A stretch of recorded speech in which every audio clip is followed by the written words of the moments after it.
On today's episode of WatchJRGo, we are back in the shop with the 1988 Yugo GV that belongs to Sullivan Auto House. Now in the last video, we went and picked this thing up and we got it to fire, and at the same time we got it to fire, the starter failed. So today, we're putting a starter on it and it's gonna run again.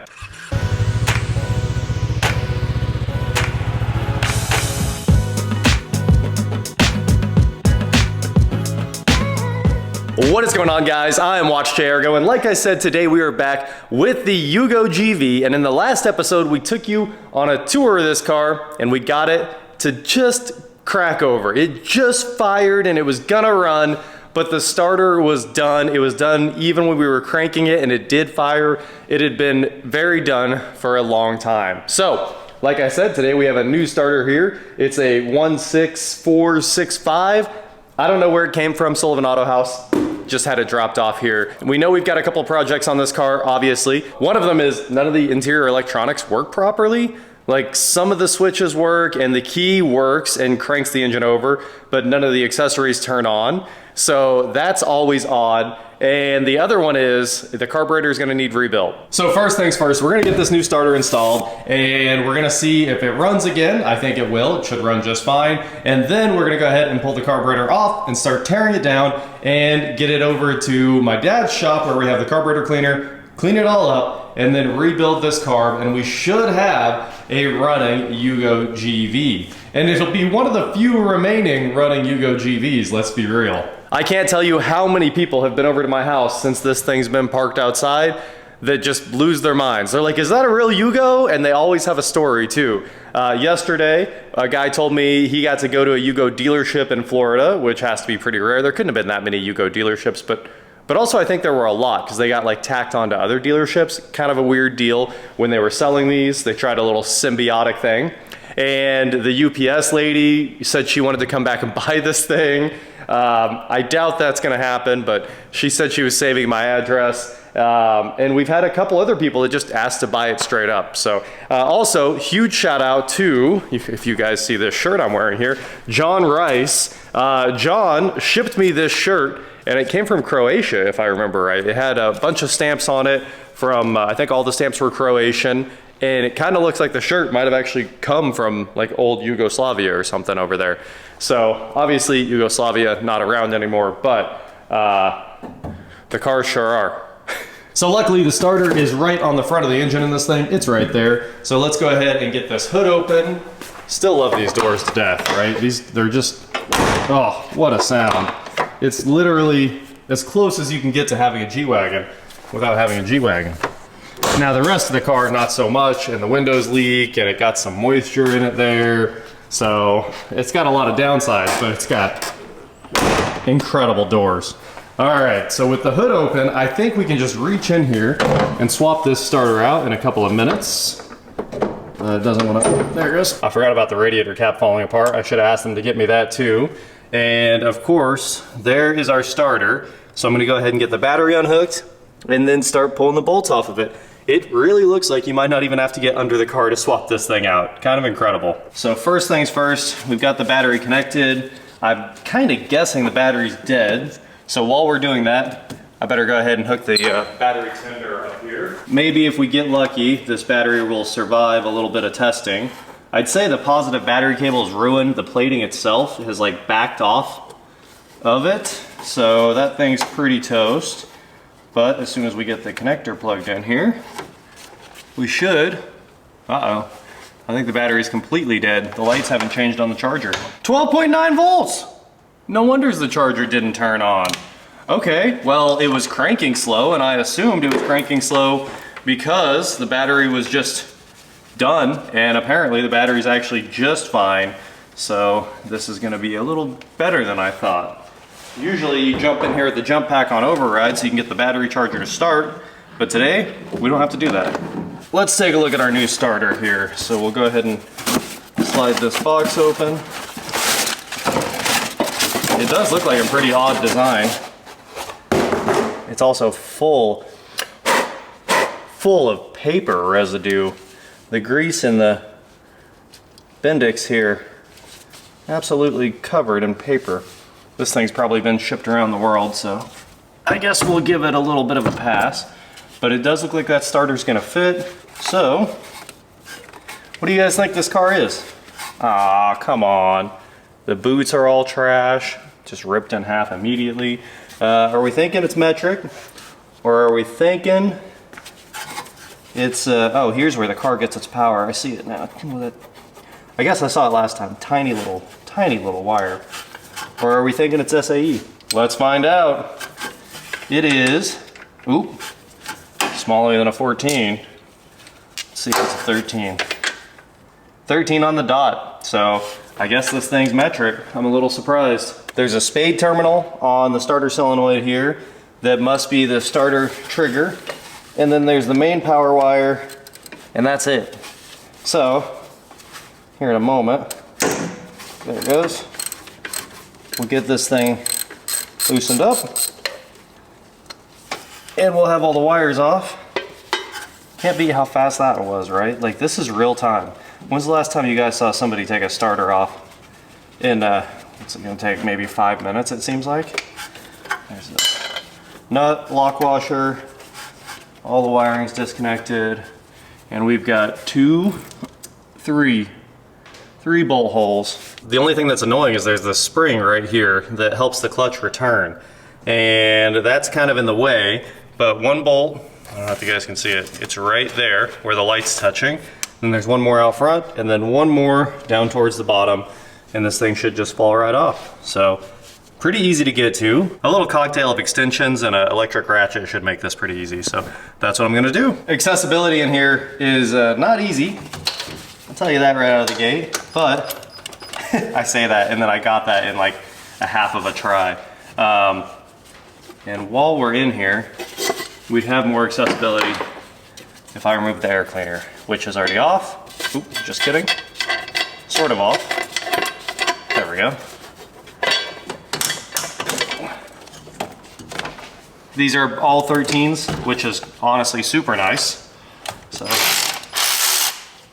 shout out to them for that. A wobble extension goes a long way right here, but one of these 13s is actually a big pain. Bottom bolts out. One cool thing about this is the battery is just directly hooked up to the starter on both sides. So the bottom bolt has the ground on it, and then the starter solenoid itself has the main power from the battery. That's all there is. Nothing else hooked up to this guy at all. The starter removes itself. That's interesting. It just fell all the way to the ground. Guess we don't want to repeat that with the new one, but also there's some junk in there. I don't know if you guys can see that, but there is a lot of dirt inside the starter hole there on the bell housing of the trans. So I'm gonna go ahead and stick the vacuum in there, clean that up a little bit, and then we'll go in with our fresh starter. The nice thing we found down here is the teeth on the flywheel look excellent. No wear on any of them. So let's shove in the new one. This thing made 9 Newton meters of torque, 0.8 kilowatts, 287 amps under test. Woo! That's a starter. She uses some power.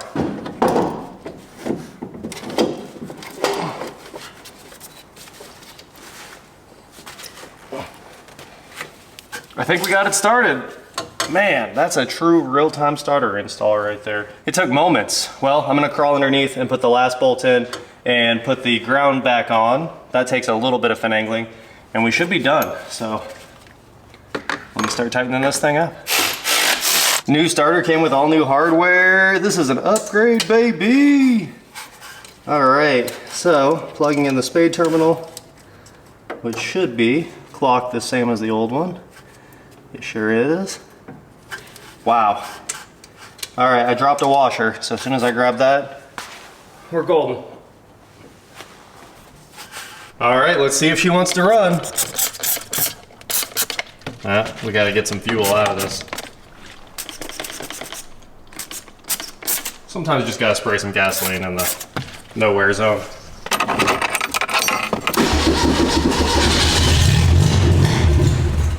It runs! All right, now we gotta keep it running until we can get some fuel out of the fuel pump. I wanna see if the fuel pump works at all. So I have the fuel pump unhooked from the carb, of course, because I expect the fuel is bad. So we'll dump that into some kind of container and just kind of keep it running on the squirt bottle for a minute. Then figure out what we have to do next. All right, new plan. We want to keep this running for more than a half a second, so I hooked the fuel line back up. The fuel line is actually clear here, and then I just filled the entire fuel line with gasoline and dumped it into the float bowl. Hopefully it didn't just all leak into the engine, but maybe it'll run on the carb for a second. I mean, if we get enough fuel in the float bowl, it's gonna run. Also, with that said, we ought to be able to get the accelerator pump to run. So let's see if I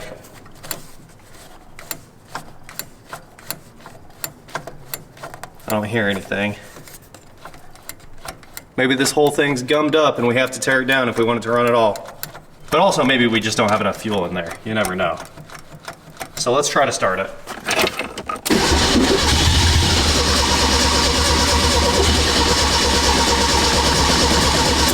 Woo, this thing stinks. It makes the worst possible smells.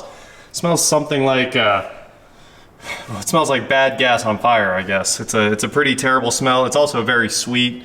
I'm gonna add a bunch more fuel and see if we can make some progress here. It's working. I got more gas in the carburetor and pumped the pedal and the accelerator pump sprays. So we've got a nice little dribble of gas heading down into the engine. Let's see if it'll run. I think this is it. I think we're gonna get it to run for a second.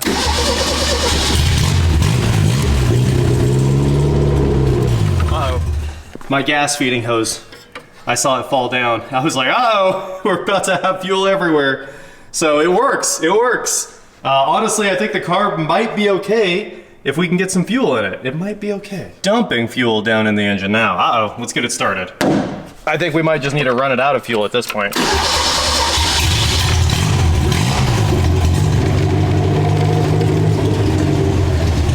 Oh, come on, keep running.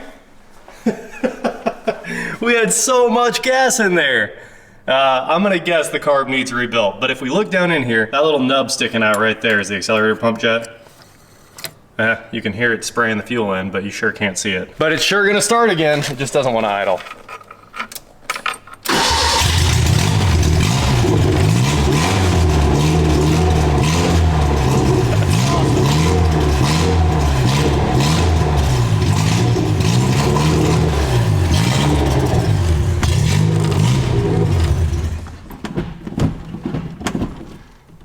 I think the clutch might be stuck again. I don't know if you guys noticed, it also tried to move. It tried to just fall into gear and then I wouldn't have been able to get it back out. So the transmission has an issue. So that's our next thing here. Let's see if we can tackle this stuck clutch. Oh, I think the fuel pump might have started to work too. Look at that, there's fuel all over the top of the pump.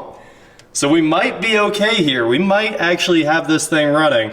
I need to return that to like a bucket and clean out as much of this as I can. Also, I'm gonna go ahead and vacuum the radiator out because we need to get this all cleaned up and use the cooling system too. Oh, there's coolant!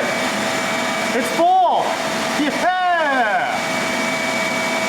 I'm not mad about that. Totally full of good coolant. I guess we need to head to O'Reilly's and grab a new radiator cap because we're good to go on that side. Didn't even know before because the cap broke in half when we tried to use it. All right guys, we're here at O'Reilly's to pick up that radiator cap. I'm sure we'll be back in just a moment. We might try to get the carb kit, wiper blades, everything else we need. Oh, come in. What's going on? Thanks, man. All right guys, we got our parts. Let's go see if this thing will run for more than 1 minute.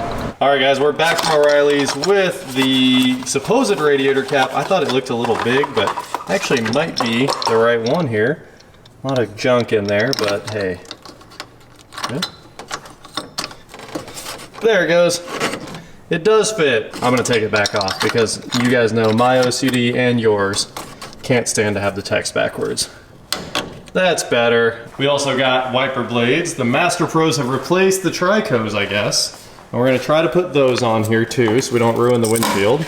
Looks like it might have already got some damage, but first, we're gonna try to start it again. So we're gonna watch this thing start up this time. It looks like the hose is completely full of gas, so the carb might be full of gas too. And we're gonna see if this fuel pump is actually pumping. Go for it.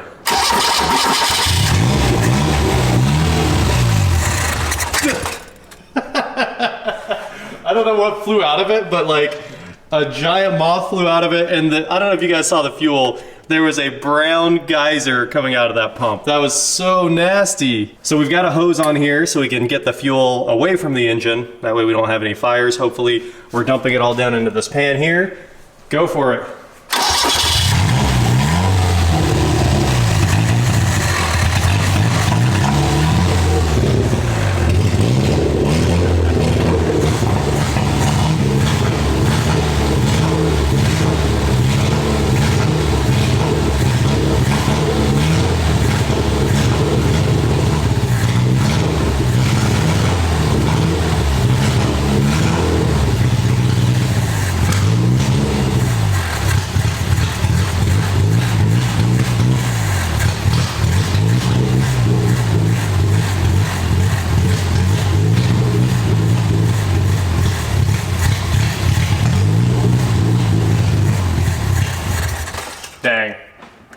You were getting it. In the last minute or two, we've removed the entire back seat, which was actually pretty easy. And then all of this trim here covers up the side panel. It had to be completely removed because we have to remove the entire back side of the car. So in between here and the tank's right here. You can hear that. And the fuel filler, the hose doesn't exist. When Matt was hauling the Yugo over here, he got it off the trailer and the entire trailer was completely covered in gasoline. Foul smelling gasoline. And the guy that we bought it from did tell us that the hose in between here and there was rotted out. So there's really no easy way to fix this, but we're gonna remove the entire interior like I just showed you, and hopefully we have access to that hose and we can swap it out. Just got all the screws out of the side panel here. You can see that somebody's been in here. The seat belts were unbolted and things like that. And all of these screws looked aftermarket. They might not be, but they looked aftermarket. But there we go. There's our fuel filler hose. We just need to get down in there and find where it connects to the tank. So here we are in the back of the car, and it turns out the seller was not lying. The hose is just missing. Where is this hose at? So it looks like it's generic, maybe 2-inch hose or something like that. So I'm gonna go try to figure something out so we can put all this back together and have a car that you can actually put gas in. Now the seller did include boxes of parts that came with this, and I think this is the clamp for the upper because it was just missing. So pretty sure that's the clamp. Let's go ahead and measure the ID of that. Now obviously the clamp moves, but it's at 2.2 right now. And then we'll measure the filler itself, and it looks like it's 2.0 on the dot, right? 195. So if we can find a 2 ID hose, it should fit perfectly between those two. Now I've never seen 2-inch ID hose at O'Reilly's, but I guess we're about to go find out if they have it in stock. There we go, back in your hole. We're back and we have the gas filler neck hose. O'Reilly's does keep it in stock. So it's 23972 and it makes cool sounds. It sounds like the Blue Man Group in here if you drop it on the ground. So very cool. Now we can finally fill this thing with gas. I just got back from the gas station. We got 5 gallons of ethanol free because we're definitely gonna need some ethanol free. And we're gonna, before we hook any of this up to the carburetor or anything, I'm gonna flush the tank out a few times. Not with a ton of gas, but enough that we can get all the trash out of here. And then we can hook it up, and I'm pretty sure we're gonna have to rebuild the carb. Even when we had the float bowl full, it was really only running on the accelerator pump. If you don't keep moving the throttle, it dies immediately. So we definitely have some carburetor issues we gotta sort out. So I gotta get the carb kit ordered in the next video, and then we'll be home free on the Yugo, I think. But for now, I just need to know how much of this hose I need. It looks like about 6 inches, but I'm gonna try to shove a tape measure down in there and see just how much we need to cut off of that piece, because that piece might actually do like 3 or 4 cars. I got 36 inches of that fuel filler hose, so let me cut it real quick. You'll probably have to use a razor blade. I usually have some big ratcheting pipe cutters, but I don't think they're gonna work on a diameter that big. So I'm gonna make it real quick, and then we'll shove it in the car, and it's ready to be filled with fuel. One big issue on this car repaired. The fuel filler neck is done. Take a look at that brand new hose in there. All the factory hose clamps put back on. Let's see if we can, you guys can see better without the light. So that's all put back together, clamped down. Now I just have to rebuild the interior, put all that back together. All the push fasteners broke, so we got to replace all those, but we can put gas in it and get this system flushed out. Well, there you have it, guys. The Yugo is running, and it's running pretty well if I say so myself. Obviously it doesn't have an exhaust, so it's super annoying, but it's running on all 4 cylinders, and we've got a lot of work to do on the carb side, and we have to suck a lot of fuel out of the tank. So I'm gonna put an electric pump on there and just suck all the fuel out, and then we'll change fuel filters, hook it up, and we'll have our brand new carb shortly after that. I gotta go order the kit still. So we'll get that done. One more run to O'Reilly's, and that should wrap up the Yugo parts, I hope. We got our gas filler done. We got one of the wiper blades. They only had one in stock right now. And we're very close to driving the Yugo. Still have to figure out the clutch too. That is it for today, guys. Thank you so much for watching. Don't forget to head on over to shop WatchJRGo.com for cool shirts, not like this. And please like, share, subscribe, do whatever you want to do, and I will talk to you next time. Also, we have every single part that you guys haven't seen yet because they weren't in here when we actually picked this thing up, but I think we have every factory part to put the spare tire back up in here. I mean, we have basically everything they took off of this. We're gonna put all of it back, and it'll be a pretty original Yugo. We even have stuff that they didn't come with, like real hubcaps.